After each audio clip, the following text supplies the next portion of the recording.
Di 10K subscriber channel Novel Official, akan adakan giveaway untuk 3 orang pemenang. Jangan lupa untuk selalu komen dan like untuk setiap video. Bab 1046. Salah satu pria berbaju hitam berjalan ke arahnya, menodongkan pistol ke dahinya, dan bertanya dengan dingin, "Apakah kamu sadar diri patuh hukum?" Cybertrooper ini sangat ketakutan. Dia buru-buru berkata, "Bukan saya. Bukan saya. Saya tidak tahu apa yang Anda bicarakan. Siapa Anda?" Pria berbaju hitam itu berkata dengan dingin, "Siapa kami? Kamu akan segera tahu. Ikut kami." Cybertrooper buru-buru berteriak, "Ikuti kamu. Kalian memasuki rumahku dengan paksa. Jika kalian tidak pergi, aku akan memanggil polisi." Kedua pria berbaju hitam itu melangkah maju, dan salah satu dari mereka meraih kedua lengan dan memutarnya ke belakang, lalu memutar kedua tangan secara langsung. Cybertrooper itu menjerit kesakitan, namun para pria berbaju hitam itu tidak merasa kasihan sama sekali. Dia menendang lututnya dengan keras, hingga kakinya patah di lutut. Cybertrooper hampir pingsan karena kesakitan, dan keluarganya sangat ketakutan sehingga mereka menangis terseduh-seduh. Pria berpakaian hitam itu mencibir dan berkata, "Bukankah kamu sangat hebat di internet? Kamu berani mengatakan omong kosong dengan santai kan? Mengapa baru ditampar 2 kali sudah menyerah? Kamu di dunia nyata tidak sehebat di dunia maya." Cybertrooper buru berteriak, "Saya bukan siapa-siapa. Saya hanya bajingan. Tolong ampuni saya. Saya bisa memberi kalian uang. Saya punya banyak uang." Salah satu pria berbaju hitam berteriak dengan marah, "Kamu rela menjaga hati nuranimu untuk mendapatkan beberapa uang busuk. Akan sia-sia membiarkan orang sepertimu tetap hidup di dunia." Setelah itu, dia mengeluarkan pemotong cerutu, meraihnya dengan tangan, lalu berkata dengan dingin, "Kamu mendapatkan uang dengan 10 jarimu, bukan? Baiklah, hari ini saya akan menunjukkan kepada kamu bagaimana hidupmu dihancurkan." Kemudian pemotong cerutu itu memotong 10 kali berturut-turut, 10 jari terjatuh ke lantai. Cybertrooper putus asa, tetapi dia mendengar pria berbaju hitam itu berkata, "Ini pendahuluan baru. Sudah menakutkan seperti ini. Jangan khawatir, kamu pergi ke Aurus Hill bersama kami. Ada kesenangan lain yang akan datang." Cybertrooper menangis dan berkata, "Maafkan saya baru berusia 25 tahun.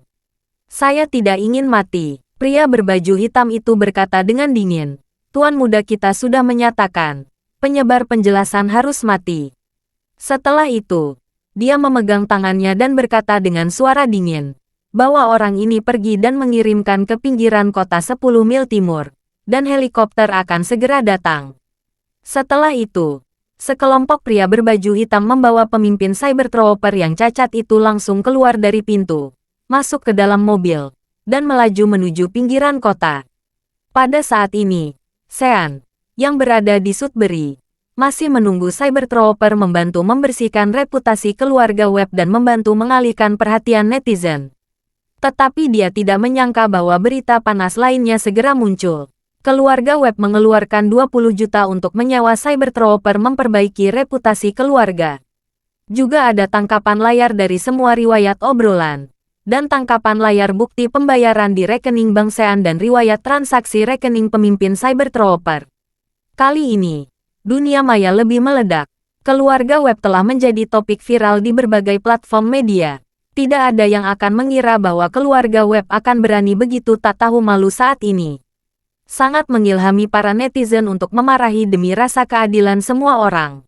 Nama Donald juga masuk dalam pencarian musim panas pertama di media sosial, membuat suasana hatinya semakin buruk.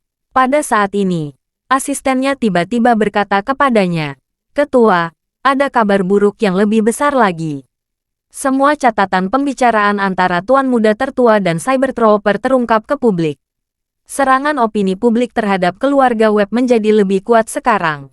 Donald mengeluarkan ponselnya dan melihatnya, dan hampir seluruh netizen menjadi marah. Dia melangkah di depan Sean, mengangkat tangannya dan menamparkan wajahnya. Donald memarahinya dengan murka. "Kamu tidak pernah melakukan sesuatu sampai berhasil. Dan kamu menambah hancur keluarga. Siapa yang memberi kamu izin untuk mengambil keputusan sendiri? Bab 1047. Sean merasa sangat bersalah dan sedih. Dia sangat ingin membantu ayahnya meringankan beban. Tetapi dia tidak menyangka pemimpin Cybertrooper ini sangat tidak bisa diandalkan. Bukan hanya tidak dapat dipercaya, dia bahkan berani berkhianat. Dia sangat marah dan berkata kepada Donald, "Ayah, Cybertrooper itu mengambil uang saya dan berani mengungkap saya. Saya harus menghancurkan tubuhnya sampai berkeping-keping." Donald berkata dengan dingin, "Kamu yang benar-benar bodoh. Seorang Cybertrooper tidak bermoral dan tidak akan berani melawan keluarga Webb. Pasti orang-orang di balik masalah ini yang meliputi kita." Sean buru-buru bertanya, "Ayah, siapa yang melakukan ini? Siapa yang begitu berani membunuh paman dan anggota inti geng pengemis dan berani menentang keluarga Webb secara terbuka?"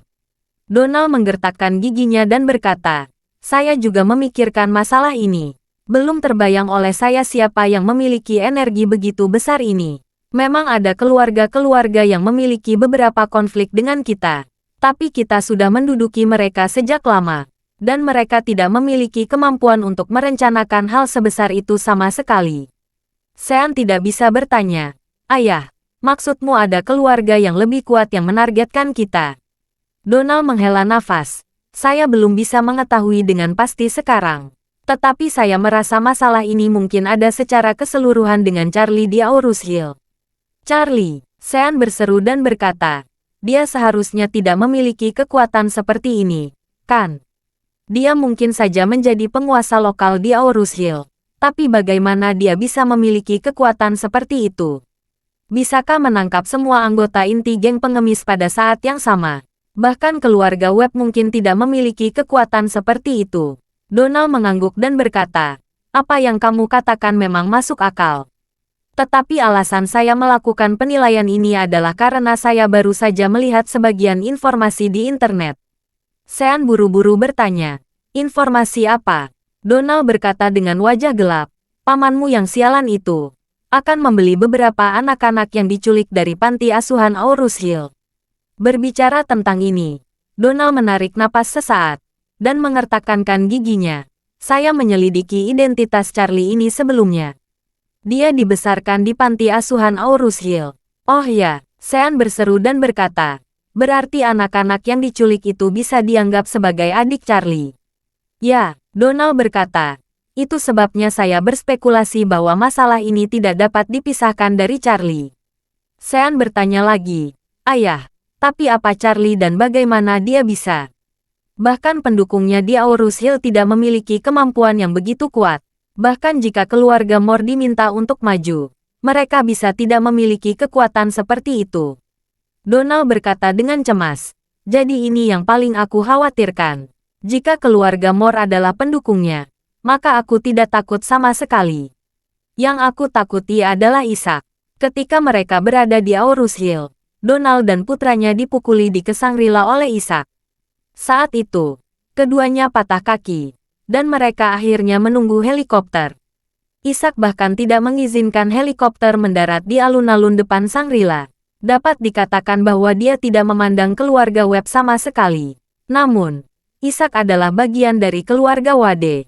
Semua orang tahu tentang itu, sehingga keluarga Webb dan putranya tidak berani membuat masalah dengannya sama sekali. Donald sekarang mencurigai bahwa orang yang memiliki kemampuan untuk menghapus seluruh geng pengemis dalam waktu singkat di Sudbury adalah Isaac. Mendengar penilaian ini, Sean tidak bisa menahan diri untuk tidak gugup. Dia memandang ayahnya dan berkata, "Ayah, mengapa Isaac membantu Charlie seperti ini? Dia hanya juru bicara keluarga Wade. Masuk akal bahwa jika itu adalah keputusannya sendiri, tidak mungkin baginya untuk memobilisasi kekuatan yang begitu kuat. Pasti ada banyak koneksi keluarga Wade di balik insiden ini. Beraninya dia menggunakan koneksi keluarga Wade untuk Charlie itu. Atau, mungkinkah?" Sean berkata di sini. Wajahnya menjadi sangat jelek. Dia menatap ayahnya dan bertanya dengan suara rendah, "Ayah, apakah Charlie anggota keluarga Wade?" "Ini masuk akal. Dia adalah keluarga Wade. Itu sebabnya Isaac menghormatinya. Karena dia adalah keluarga Wade, sehingga dia bisa memiliki begitu banyak pengaruh dan kekuatan." Bab 1048. Donald tampak ngeri, ragu-ragu sejenak, lalu melambaikan tangannya dan berkata, "Tidak, itu masih tidak mungkin. Keluarga sebesar keluarga Wade tidak mungkin memiliki anggota keluarga yang menjadi menantu rumahan di Aurus Hill. Ini benar-benar memalukan bagi keluarga. Jangankan keluarga Wade, bahkan jika keluarga Webb yang kurang dari 1/10 keluarga Wade, benar-benar tidak mungkin bagi saya untuk membiarkan kamu pergi ke Aurus Hill untuk menjadi menantu dari keluarga miskin. Ini tidak sejalan dengan akal sehat sama sekali." Sean mengerutkan kening dan berkata, "Lalu bagaimana cara kita meneliti masalah ini?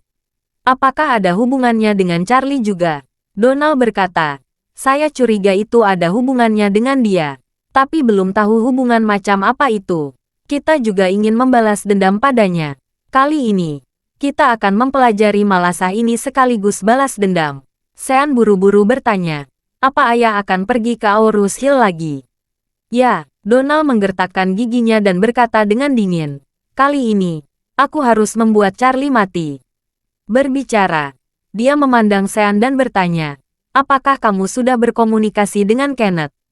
"Komunikasi," Sean buru-buru berkata, "sangat sederhana. Selama kita bergerak, dia akan mengikuti kita. Dia juga memiliki kebencian yang mendalam pada Charlie. Charlie yang menyebabkan dia kehilangan kejantanannya. Dia sangat menderita." "Oke," Donald bertanya lagi, "bagaimana dengan Hannah Quinn yang dikirim ke tambang batu bara?"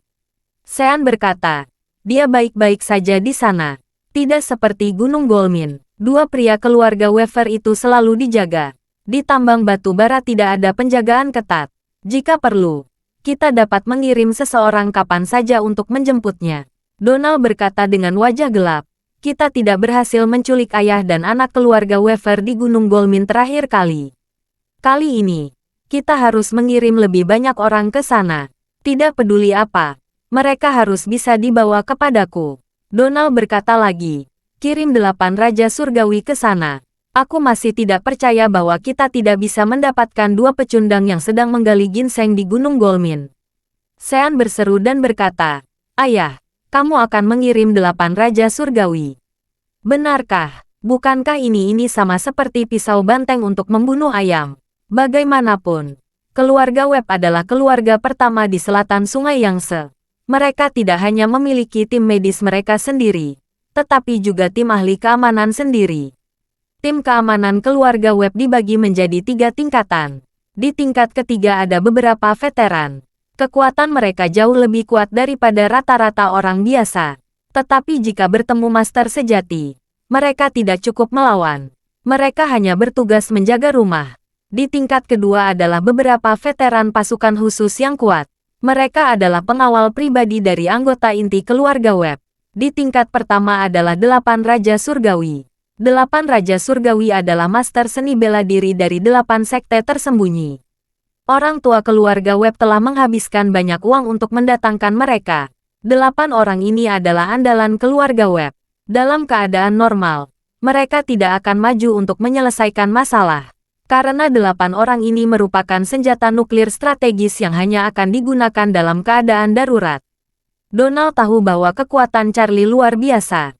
Dia membawa begitu banyak pengawal terakhir kali. Tetapi di hadapan Charlie mereka sama sekali tidak berguna. Dia telah mengirim orang ke Gunung Golmin untuk membawa Jordan dan Jeffrey Weaver. Tetapi orang yang dia kirim juga terbunuh. Ini membuat Donald merasa sangat tertekan. Dari awal hingga saat ini, dia tidak pernah berhasil melawan Charlie. Kegagalan berturut-turut membuatnya hampir tidak sabar. Dia ingin mengirim senjata pamungkas kali ini. Jadi saat ini, Donald sangat membutuhkan kemenangan. Dia harus berusaha sekuat tenaga dan menggunakan kemenangan telak untuk menghibur sakit hatinya. Jadi dia menggertakkan giginya dan berkata, "Kali ini aku harus mendapat kemenangan besar." Kemenangan penuh. Bab 1049. Pada saat ini, helikopter Charlie sudah terbang di atas kota Aurus Hill. Isaac bertanya kepada Charlie, "Tuan, apa yang Anda rencanakan dengan Putri Nelson?" Charlie berkata dengan ringan, "Orang tuanya sudah pergi, dan sekarang dia yatim piatu. Antar dia langsung ke panti asuhan." Isaac berkata, "Tuan, jangan tinggalkan masalah seperti ini. Charlie mengulurkan tangannya. Ada yang harus dilakukan dan ada yang tidak bisa dilakukan oleh seorang pria. Saya tidak akan menyakiti anak itu. Saya akan mengirimnya ke panti asuhan. Jika seseorang dari keluarga Webb datang untuk membawanya, jangan hentikan dia.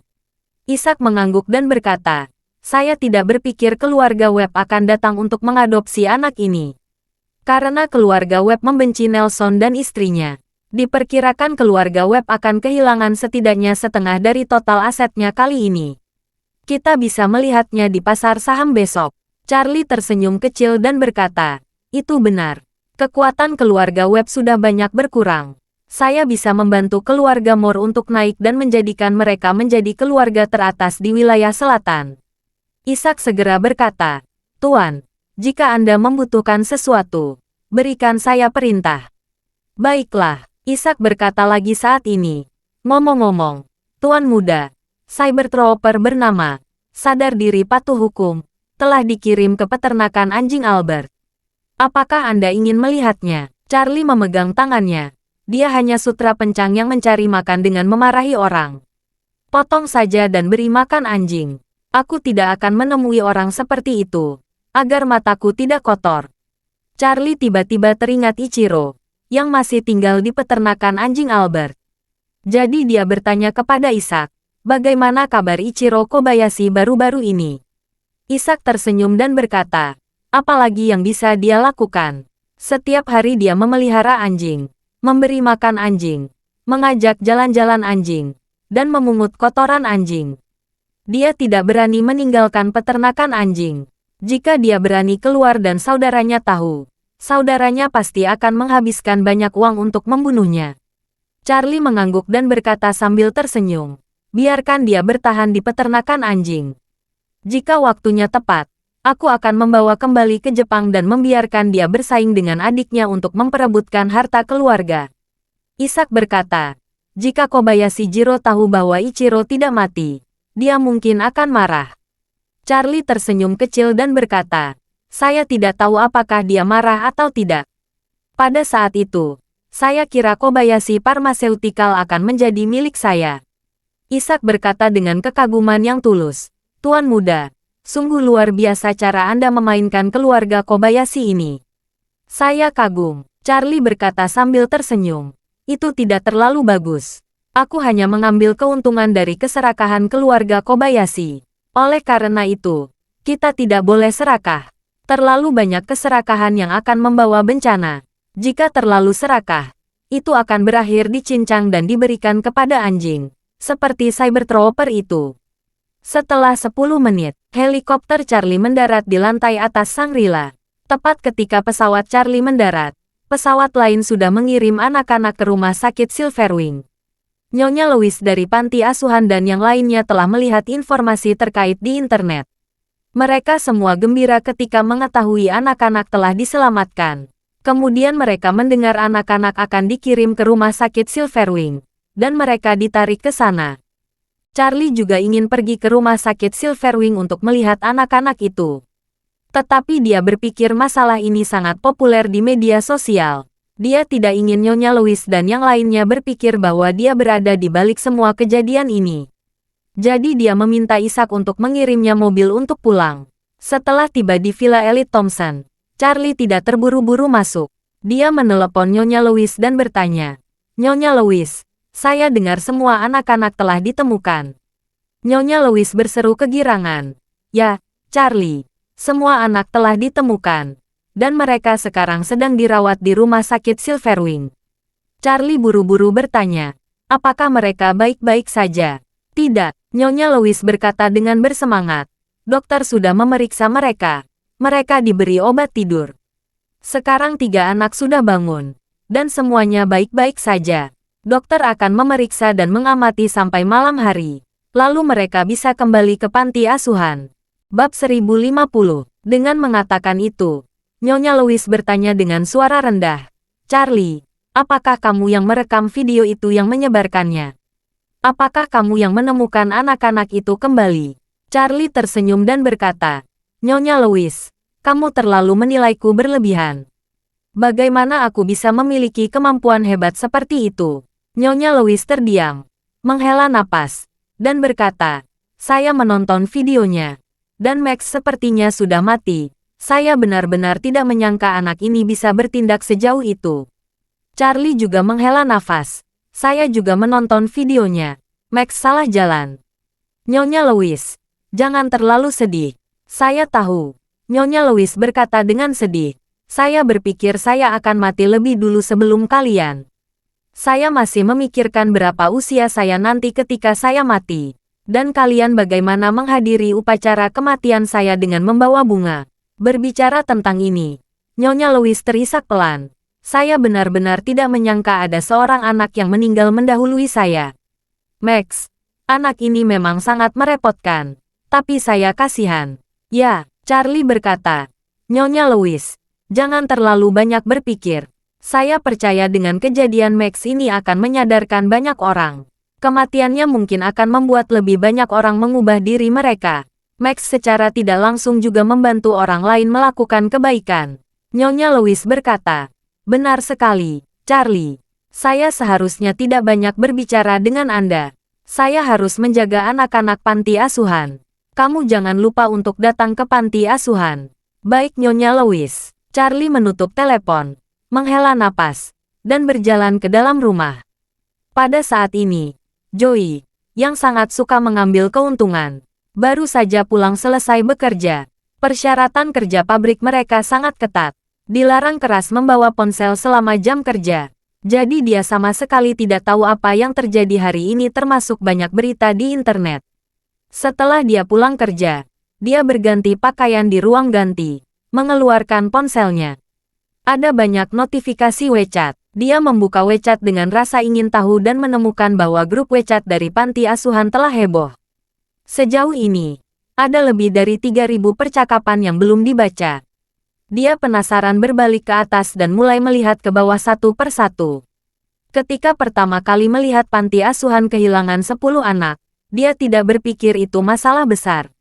Tidak ada izin antara dia dengan anak-anak hilang itu. Jika panti asuhan kehilangan, dia tidak mendapatkan uang 1 sen pun. Dia juga tidak mendapatkan 1 sen pun saat anak-anak itu ditemukan. Dia terus mengumpulkan layar ke bawah dan tiba-tiba melihat sebuah video. Dia menontonnya dengan rasa ingin tahu. Di tengah video, dia terkejut. Dia tidak pernah membayangkan bahwa orang yang menculik 10 anak dari panti asuhan adalah Max. Melihat Max tergeletak di tanah dan mengkonversi, Joey tidak bisa memahaminya sama sekali. Max adalah orang yang luar biasa, yang dapat menghasilkan keuntungan 2 kali lipat dalam seminggu hanya dengan mengoperasikan dana investasi. Bagaimana dia bisa menculik anak-anak dari panti asuhan? Max memiliki Mercedes-Benz dan Phaeton di usia muda, yang sudah luar biasa di mata Joey. Dia adalah dewa di matanya. Terus tonton video itu. Max benar-benar berdiri di jembatan, lalu ditembak di kepala dan jatuh ke sungai. Joey sangat ketakutan sehingga dia menjatuhkan teleponnya. Ini, apa yang sedang terjadi? Max sudah mati. Dia meninggal. Bagaimana dengan uang 620.000 miliknya? Ada 500.000 yang dia dapatkan dari rentenir melalui pinjaman app online. Bukankah ini sama saja mengambil nyawanya? Terima kasih sudah mendengarkan cerita novel Pesona Pujaan Hati. Sampai jumpa di novel selanjutnya.